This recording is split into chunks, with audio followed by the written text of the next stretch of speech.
In 2018, in the vibrant city of Austin, Texas, Leah and Jacob resided in a modest, single-story house nestled on the quieter outskirts of town, where oak trees lined the streets and the hum of city life felt like a distant echo.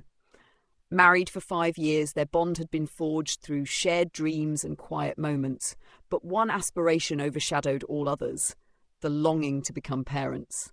For years, they had tried to conceive naturally, their hopes rising with each attempt, only to be met with disappointment. Month after month, negative tests piled up, each one a silent blow to their shared vision of a family.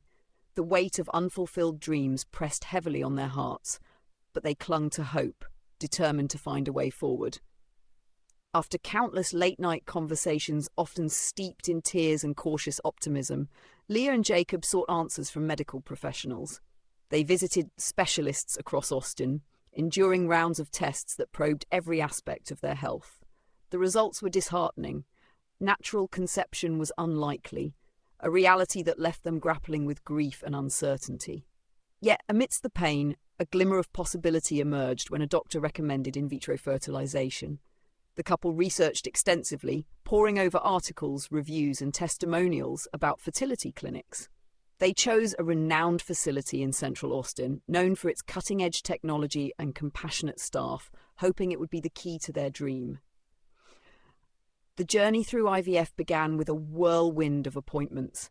Leah, determined yet apprehensive, faced the grueling regimen of hormone injections, each one a small act of courage.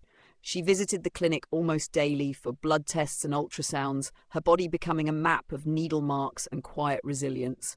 The process was physically taxing, leaving her fatigued and occasionally overwhelmed, but she carried on, driven by the image of holding a child in her arms.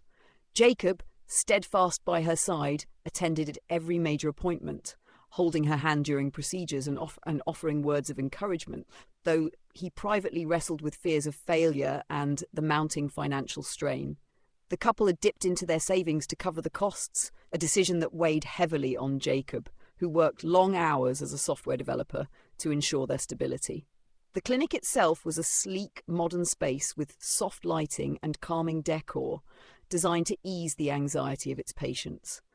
Leah and Jacob spent hours in its waiting rooms, surrounded by other couples whose faces mirrored their own mix of hope and exhaustion. The staff guided them through each step, from egg retrieval to embryo transfer, explaining the science in careful detail. Leah endured the invasive procedures with quiet determination, while Jacob marveled at her strength, even as he felt helpless in the face of her discomfort. The couple learned to navigate the technical jargon from blastocysts to hormone levels and clung to the small victories, like the successful retrieval of viable eggs or the creation of healthy embryos. Weeks turned into months, each one marked by a delicate balance of anticipation and dread. The couple's life revolved around the clinic's schedule, their days punctuated by early morning appointments and late-night discussions about what the future might hold. They avoided social gatherings, finding it too painful to answer questions about their plans for children. Instead, they found solace in their routine, cooking simple meals together or taking walks through their neighborhood, where they imagined pushing a stroller down the same tree-lined paths. The wait for the final step, the embryo transfer, felt endless, but when the day arrived, it carried a fragile sense of possibility. Leah lay on the examination table, her heart pounding as the doctor performed the procedure, while Jacob stood nearby, his hand clasped tightly around hers. Days later, the couple faced the agonizing 2-week wait before the pregnancy test. They tried to distract themselves, Leah with her work as a graphic designer and Jacob with coding projects, but the uncertainty loomed over them. When the call from the clinic finally came, Leah answered with trembling hands. The nurse's voice was warm and clear. The procedure had been successful. Leah was pregnant. Tears streamed down her face as she relayed the news to Jacob, who pulled her into a tight embrace, his own eyes glistening with relief and joy. For the first time in years, their dream felt within reach. In the weeks that followed, Leah and Jacob allowed themselves to imagine their future as a family of 3. They began transforming a spare room into a nursery, painting the walls a soft shade of green and assembling a crib with meticulous care.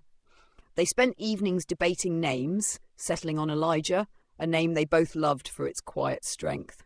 They envisioned teaching him to ride a bike, reading him bedtime stories, and taking him to the nearby park where children's laughter filled the air. The weight of their past struggles began to lift, replaced by a cautious optimism that coloured their days. Leah felt the first flutters of movement in her belly, a reminder of the life growing within her, while Jacob placed his hand there, marvelling at the miracle they had worked so hard to achieve. Their home, once quiet with unspoken longing, now hummed with the promise of new beginnings. Elijah arrived in the world on a warm spring morning in 2019, a healthy boy with a soft cry that filled Leah and Jacob's hearts with uncontainable joy. The hospital room in Austin buzzed with quiet celebration as nurses moved efficiently, ensuring mother and baby were comfortable.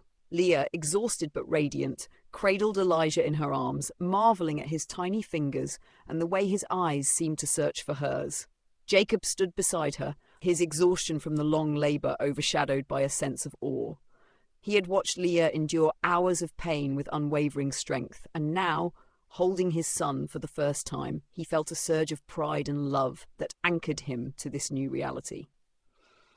The couple returned home to their modest house on the outskirts of the city, their lives forever altered by the small bundle they carried. The first months of Elijah's life unfolded like a dream, albeit one punctuated by sleepless nights and the steep learning curve of parenthood. Leah threw herself into motherhood with a fierce devotion, mastering the art of swaddling, soothing, and interpreting Elijah's cries. She spent hours nursing him in the rocking chair they had placed in the nursery, the soft green walls glowing in the morning light. Jacob, balancing his demanding job as a software developer, rearranged his schedule to be home as much as possible. He took on nighttime feedings, changed diapers with clumsy determination, and delighted in Elijah's first smiles, which seemed to light up their home. The couple's days revolved around their son, their once quiet routines now filled with the sounds of cooing, lullabies, and the gentle creak of the crib. Their small house became a haven of new rituals. Leah documented every milestone in a journal, noting the date Elijah first rolled over and the way his laughter bubbled up when she tickled his toes. Jacob, ever the planner, organised their finances to ensure they could afford the growing expenses of diapers, formula, and paediatrician visits. Friends and family visited, bringing gifts and sharing in the couple's happiness. Leah's mother, who lived an hour away in Round Rock, spent weekends helping with chores and offering advice, while Jacob's colleagues sent a basket of baby clothes, each item carefully folded into their nursery drawers. The couple hosted a small gathering to celebrate Elijah's first month, their living room filled with laughter and the warmth of loved ones, all marvelling at the boy who had brought such light into their lives. As summer approached, however, Jacob began to notice subtle details that stirred unease. Elijah's skin, lighter than both his and Leah's, caught his attention during bath time, the contrast more pronounced under the soft glow of the bathroom light. His features too seemed distinct. His nose was narrower, his eyes a shade lighter than expected, lacking the familiar traits Jacob had anticipated seeing reflected in his son. At first, he dismissed these observations, attributing them to the unpredictable nature of genetics.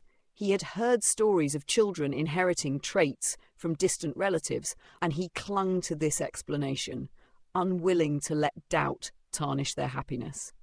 During a barbecue with friends, he laughed off a comment about Elijah's appearance, joking that genes were a mystery, but the words lingered in his mind long after the guests had left.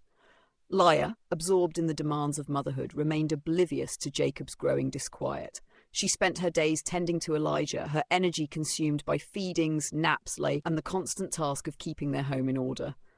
She delighted in dressing Elijah in tiny outfits, snapping photos to send to her mother, and planning his first trip to the park.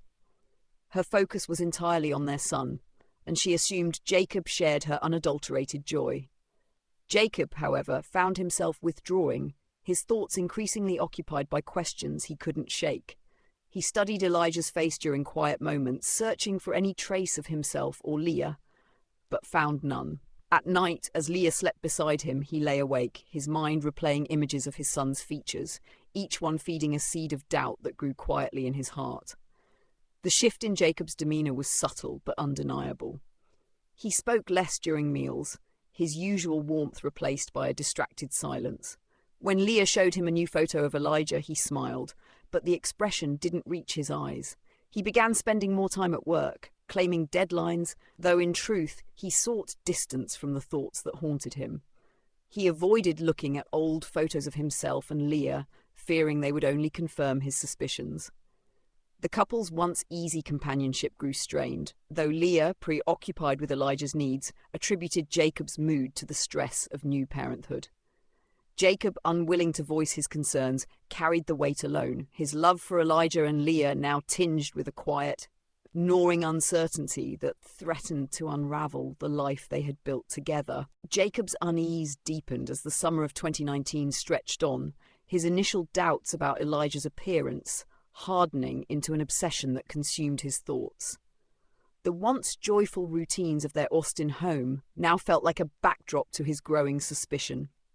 He spent hours alone in the evenings after Leah and Elijah had gone to bed, poring over old family albums he had retrieved from a dusty box in the attic.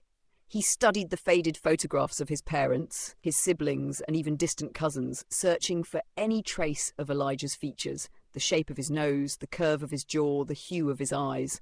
Each image yielded no resemblance, only deepening the chasm of doubt that had taken root in his mind.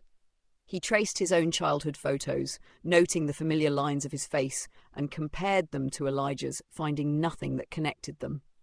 The absence of similarity gnawed at him, fueling a narrative he was too afraid to voice, the possibility that Leah had betrayed him. The idea of infidelity, once unthinkable, began to take shape in Jacob's mind, painting dark scenarios that played on a loop during sleepless nights. He imagined Leah with someone else, a faceless figure who had given her the child he could not. The thought twisted his love for her into something brittle, a fragile trust that cracked under the weight of his suspicions. He watched Leah as she moved through their daily routines, tending to Elijah with unwavering care, and wondered how she could seem so devoted if she had deceived him. Yet he could not bring himself to confront her, fearing the truth would shatter their family. Instead, he buried his turmoil, his silence growing heavier with each passing day. At work, his colleagues noticed his distraction, but he brushed off their concerns, claiming fatigue from fatherhood, though the lie felt hollow even to him. Determined to find answers, Jacob turned to the internet, spending late nights researching genetics and paternity. He stumbled across websites offering home DNA testing kits, promising discreet and accurate results. The idea of a test felt like a lifeline, a way to confirm or dispel his fears without breaking the fragile peace of their home. He ordered a kit from a reputable company, paying extra for expedited shipping to avoid any chance of Leah noticing the package. When it arrived, concealed in plain brown packaging, he hid it in his desk drawer, waiting for the right moment. One afternoon, while Leah was out running errands, Jacob carefully swabbed the inside of Elijah's cheek as the boy slept in his crib, his small chest rising and falling peacefully. He then swabbed his own, sealing the samples with trembling hands. The act felt like a betrayal of its own, a secret he was keeping from the woman he had promised to trust. He mailed the samples to the laboratory, his heart pounding with a mix of dread and anticipation.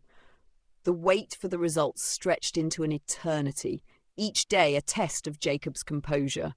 He went through the motions of family life, changing diapers and reading bedtime stories to Elijah, but his thoughts were elsewhere, tangled in a web of what-ifs. He avoided Leah's touch, claiming exhaustion or stress, and withdrew from the intimacy that had once defined their marriage. Leah, consumed with caring for Elijah and managing her freelance design projects, attributed Jacob's distance to the pressures of their new reality. She filled the silence with chatter about Elijah's latest milestones, unaware of the storm brewing within her husband. Jacob's irritability grew, snapping at small things, a misplaced toy, a forgotten chore, though he was careful to mask the true source of his frustration. He checked the testing company's website obsessively, refreshing the page for updates, his stomach knotting with each login. When the email notification finally arrived, late one evening while Leah was asleep, Jacob opened it with a racing heart. The report was clinical, a series of charts and percentages that delivered a devastating blow. Elijah was not his biological son. The words blurred on the screen as Jacob read them again and again, hoping for a mistake. The results confirmed a 0% probability of paternity, a number that felt like a physical wound.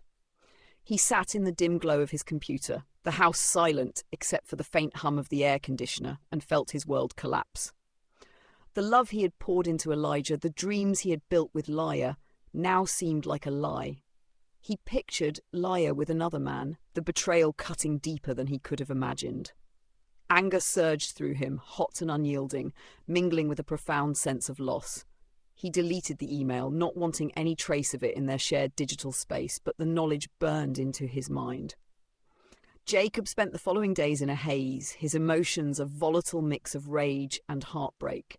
He watched Leah as she sang to Elijah, her face alight with love, and felt a bitter resentment that he struggled to contain. He wanted to believe there was an explanation, but the test results were irrefutable, a truth he could not escape. He began to notice small things, her laughter with a co-worker on the phone, the way she lingered at the grocery store, and twisted them into evidence of her deceit. His love for Elijah remained, a painful tether to the boy he had vowed to raise, but it was now shadowed by doubt. Jacob stood at a crossroads, torn between confronting Leah and preserving the fragile illusion of their family. The weight of his discovery pressed down on him, a secret that threatened to unravel everything he held dear, as he grappled with the pain of a truth he was not ready to face. The weight of the DNA test results hung over Jacob like a shadow, poisoning every thought as the days bled into the end of summer 2019. His home in Austin, once a haven of hope, now felt like a stage for a betrayal he couldn't unsee. The love he had felt for Leah and Elijah remained, but it was now laced with a bitter resentment that grew in silence. He carried the secret of the test results like a blade in his chest, unable to share it with Leah, who continued her days unaware, caring for Elijah with the same devotion that had once held their marriage together. Jacob's mind churned with accusations, each one sharpening his anger until the tension became unbearable.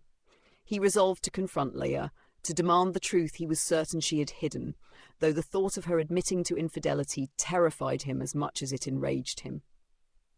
On a quiet evening, with the Texas heat still hanging in the air, Jacob waited until Elijah was asleep in his nursery.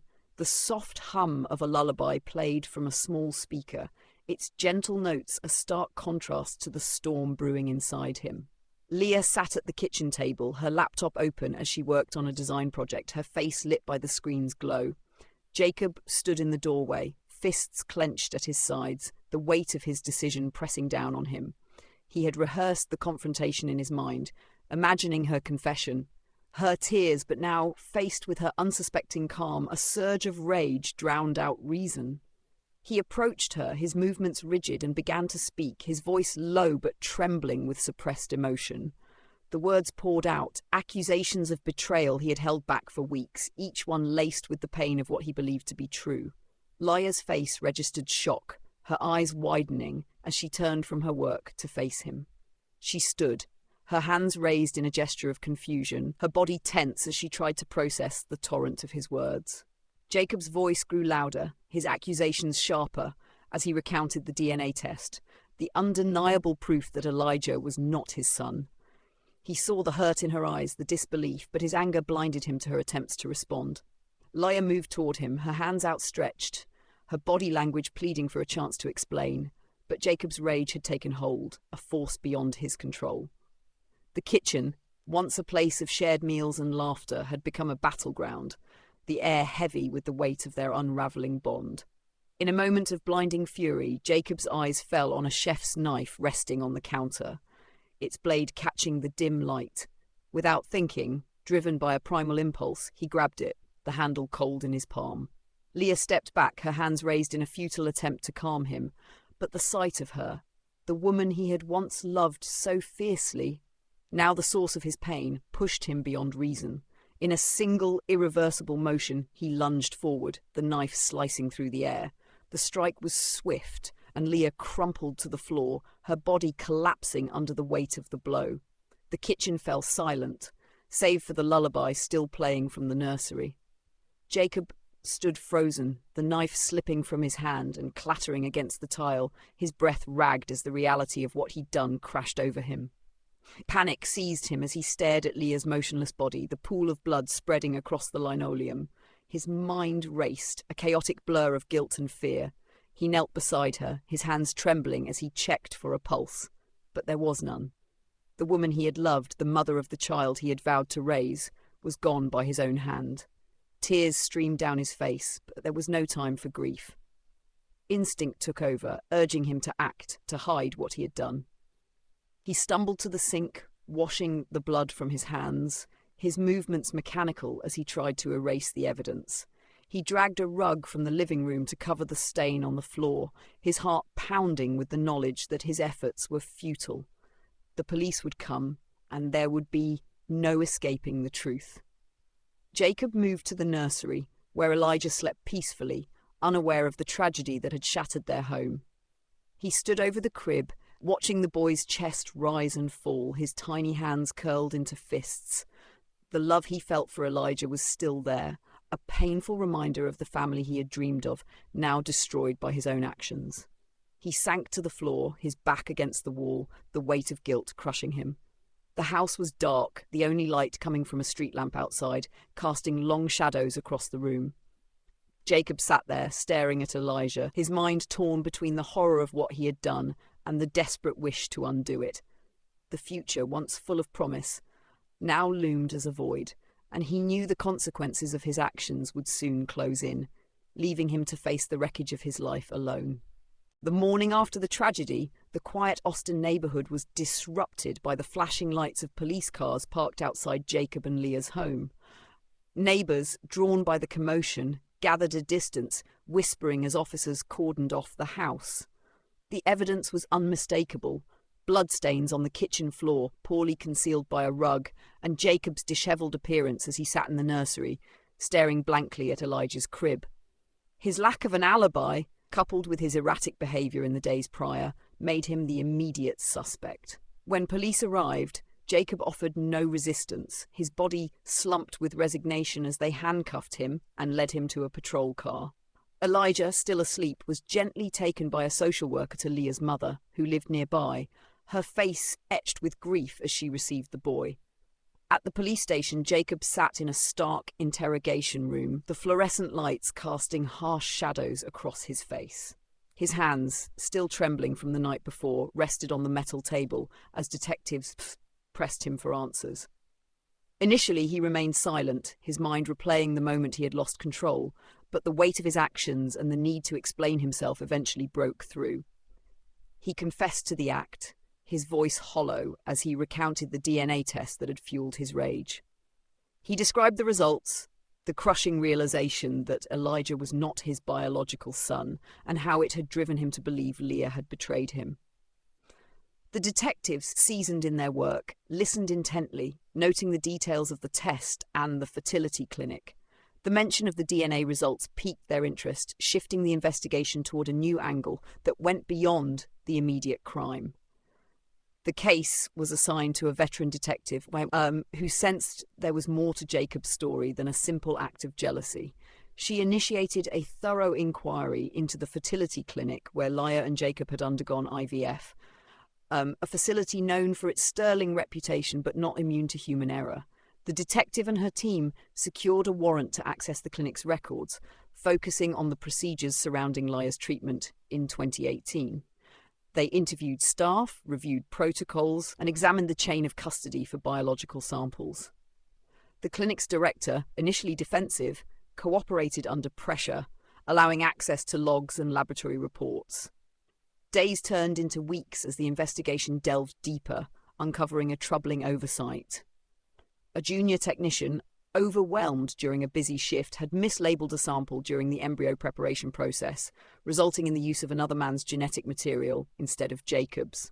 The discovery was meticulous and methodical, pieced together through cross-referenced records and staff testimonies. The clinic's logs revealed a discrepancy in the sample identification numbers, a small but catastrophic error that had gone unnoticed at the time. The technician, now remorseful, admitted to the mistake, explaining how a momentary lapse in attention had led to the mix-up. The biological material used in Leah's procedure had come from another patient, a fact that the clinic had failed to detect during routine checks. The revelation was a blow to the clinic's reputation, but more devastating was its impact on Jacob's case. The detective presented the findings to the prosecution, confirming that Leah had been faithful, her pregnancy the result of a clinical error rather than infidelity. The truth was a stark contrast to the narrative Jacob had constructed in his mind. When Jacob was informed of the clinic's mistake, he sat in a holding cell, his head bowed as the detective explained the findings. The words washed over him, each one a fresh wound. Leah had been innocent, her love for him unwavering, and the child he had helped raise was the product of a stranger's biology due to a preventable error. The realization that his suspicions had been baseless struck him with a force greater than his earlier anger. He saw Leah's face in his mind, her pleading eyes in their final moments, and knew he had destroyed her life and their family over a lie he had chosen to believe. Guilt surged through him, a wave of regret that left him gasping for air. He thought of Elijah, now in the care of Leah's mother, and the bond they had built, now severed by his actions. The knowledge that his rage had been misdirected was a torment worse than any punishment the law could impose. Jacob's despair was palpable as he sat alone in his cell, the concrete walls closing in around him. The detectives, while sympathetic to the tragedy, could not undo the crime he had committed. The evidence against him was overwhelming, and the clinic's error, while a mitigating factor, did not erase the fact of Leah's death. Jacob's thoughts spiraled, replaying every moment he could have chosen differently, confronting Leah calmly, seeking answers from the clinic, or trusting the love they had built over years. Instead, he had let doubt consume him, leading to a moment of violence that could not be undone. As he awaited his trial, the weight of his guilt was compounded by the knowledge that Leah's loyalty had never wavered, and the life they could have had was lost forever to a mistake that was not hers. The courtroom in Austin was a somber space, its wooden benches filled with a handful of spectators as Jacob faced his trial in the spring of 2020. The evidence against him was irrefutable, and though the revelation of the fertility clinic's error painted his actions in a tragic light, it could not erase the crime. The judge, acknowledging the mitigating circumstances of the clinic's mistake and Jacob's lack of prior criminal history, sentenced him to 15 years in a state penitentiary.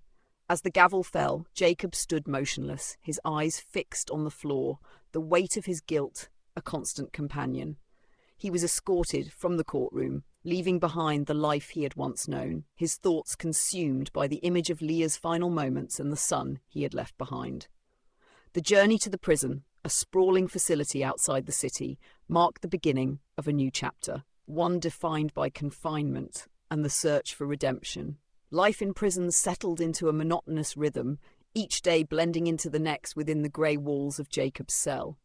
The initial months were a blur of despair as he grappled with the reality of his actions and the loss of his family. He spent hours lying on the narrow bunk, staring at the ceiling, replaying the events that had led him to this place.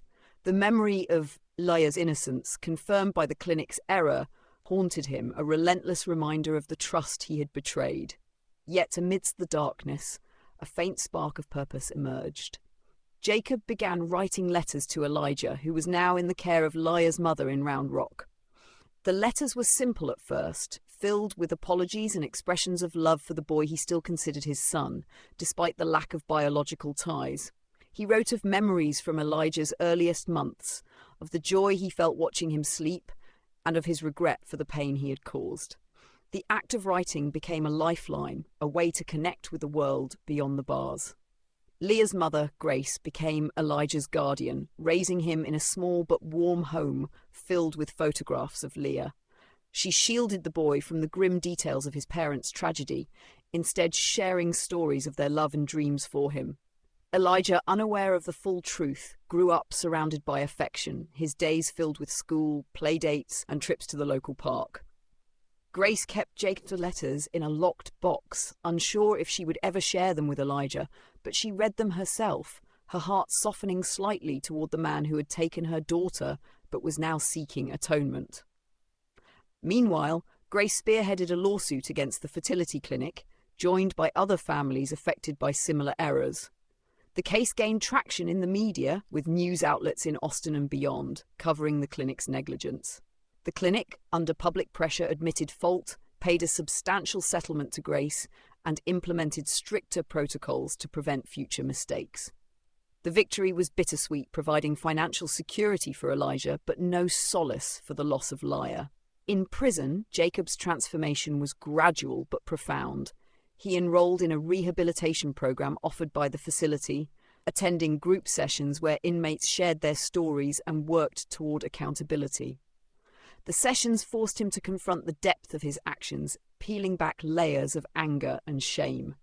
He spoke little at first, but over time his voice grew stronger, and he found catharsis in articulating his remorse. The program's facilitator, a compassionate counselor, encouraged him to channel his guilt into something constructive. Jacob discovered a prison initiative called Fathers Forward, designed to help incarcerated men maintain ties with their children. He volunteered, using his own experiences to guide others, offering advice on writing letters and navigating the emotional complexities of separation. The work gave him a sense of purpose, a small way to make amends for the family he had destroyed. Jacob's days were structured around routine, meals, work assignments, and time in the prison library, where he read books on parenting, redemption, and forgiveness. He began to see his sentence not as an end, but as a period of reflection, a chance to become a man worthy of Elijah's future. He imagined a day when he might meet his son, not as a father in the traditional sense, but as someone who had learned from his mistakes and sought to offer something meaningful. The letters to Elijah grew longer, filled with stories of Jacob's own childhood, lessons he wished to impart, and hopes for the boy's happiness. He sent them to Grace, knowing she might never share them, but the act of writing kept Elijah close, a tether to the world he had lost. Years passed, and Jacob's efforts in the Fathers Forward program earned him respect among inmates and staff. He became a mentor, helping younger prisoners navigate their sentences and encouraging them to rebuild connections with their families. The work was not easy, often stirring memories of his own failures, but it gave him a reason to rise each morning. Outside the prison, Elijah grew into a curious and kind boy, excelling in school and unaware of the full weight of his past. Grace, guided by her own sense of forgiveness, began to consider showing him Jacob's letters when he was older, believing they might one day help him understand his story. Jacob, now in his late 30s, held on to a fragile hope that he could one day be part of Elijah's life, not to replace what was lost, but to offer love and accountability. The prison walls remained, but within them Jacob found a path toward redemption, a new chance to define himself not by his worst moment, but by the man he was striving to become.